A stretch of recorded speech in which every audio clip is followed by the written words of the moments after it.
Oh, that's good. Welcome back to another video. I have, up until this point, been using the newer LED panels. Let me grab one real quick, I'll show you. So I've been using these, right? So they're great, don't get me wrong, they're fine, they work really well. This is currently being lit by one without any kind of diffusion other than this. I would usually use Softbox, but it's not quite done the job for me. There's always been something that I haven't liked about it, and even this ceiling light with an IKEA Chinese lantern thing, that's often been better than that. It's just not directional enough, which is why I don't use it. It's the original reason I bought that lantern. Anyway, let's get into why we're here. The title of the video is about this, the GODOX SL60W video light. Now, you've probably heard all about this light all across the internet, but you know, I thought I'd give my take on it because that's what this channel's about. It's my take, my kind of beginner intermediate now take on everything to do with photography and videography and some other stuff in between. In the box with the GODOX SL60W, you get the light with this protector. This protects the chip, which is wonderfully large, as you can see. I've probably inserted some B-roll here, but if not, there you go, chip, which has a nice little safety release catch. You've obviously got the mount for light stands. Now, first thing I dislike about this light is actually this yoke. And the reason for that is it just feels like you're gonna break it half the time. So when you've got a light dome on this, I'll get onto that in a second, you actually have to tighten this up quite a lot, otherwise it slips. It doesn't feel like it holds well enough. And I might see if I can actually find like some replacement construction for this to see if anybody else has done that, because I know from watching other reviews that actually this is kind of like a bit of a problem that other people have encountered as well. It's not just me. So moving on to the rest of the light then, you've actually got a nice handy dandy little umbrella holder in here as well, which I think is nice if you don't want to have to use a softbox. Then you can whack one of the little umbrellas in here, give you a nice soft light. I might test that out at some point as well. Subscribe to see if I do. If not, just subscribe anyway, because why not? This is a YouTube channel, that's how we keep these things going. On the back of the light, we have got a little LCD display.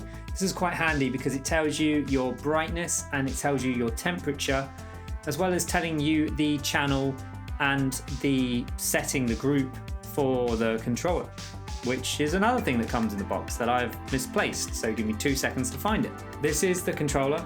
You've got channel group setting where you can switch between channel and group to amend it with the plus and minus buttons, but when you're not using that, you can use the plus and minus buttons to change the brightness for this light. Now, if you have a bi-color light that works with this remote, you can also change the temperature as well. Obviously I can't do that, so the temperature display and adaptation on this controller is kind of irrelevant. We don't need it, so we're just gonna ignore that bit completely. Okay, so back to the light. If you don't want to use a controller, you can use the little dial on the back.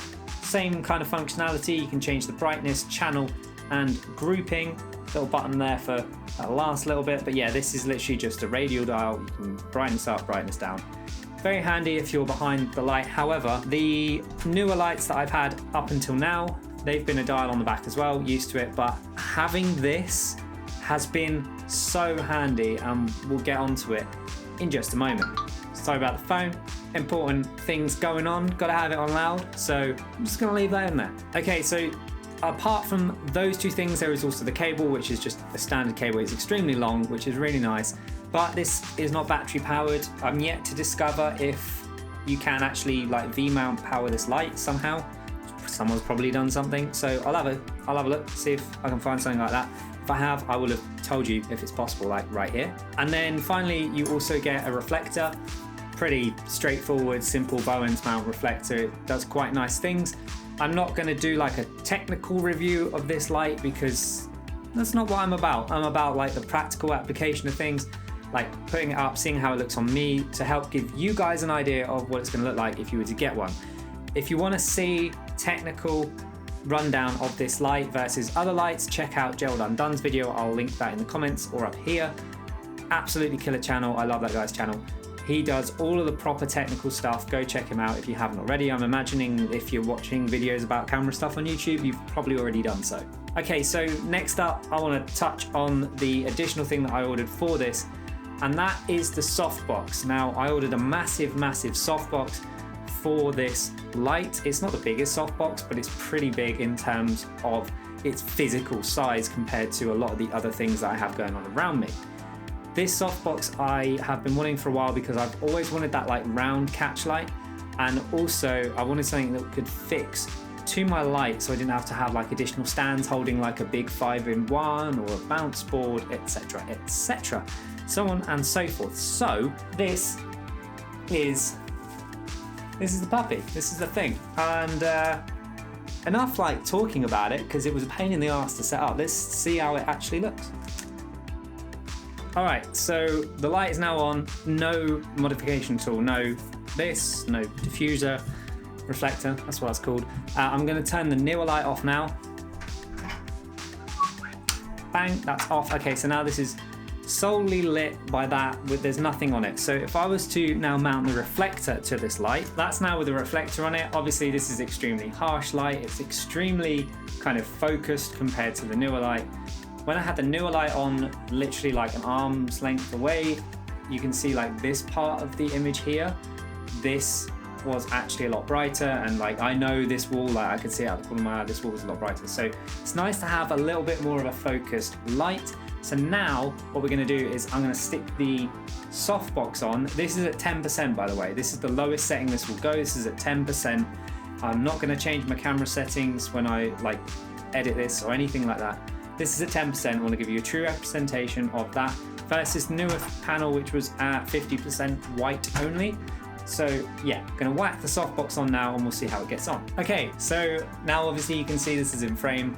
This isn't where I'd usually have this light, but I haven't moved this light at all since I originally turned it on, just so you can kind of see what it's really doing to the image. Now, if I were to check this image right now, I would say that it looks pretty well exposed. I've got one layer of diffusion on this softbox, and I also have the grid, so it's extremely directional, which is why there's like almost no spill onto like this side of the room.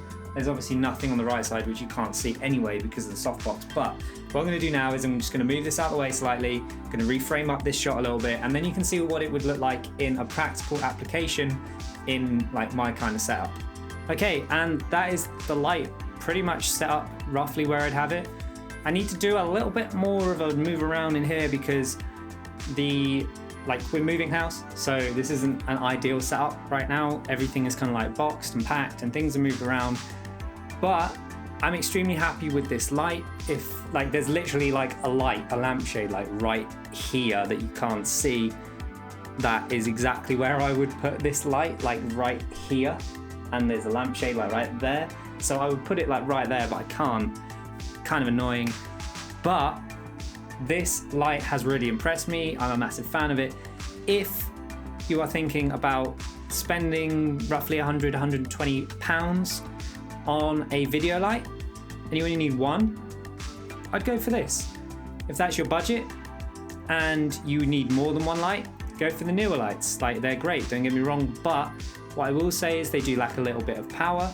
Like this right now is at 35%, it's at roughly an arm's length from me with a softbox on it.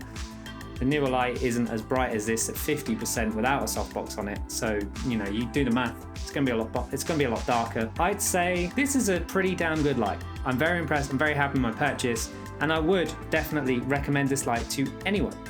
Obviously, there are those drawbacks that I did speak about, like the yoke.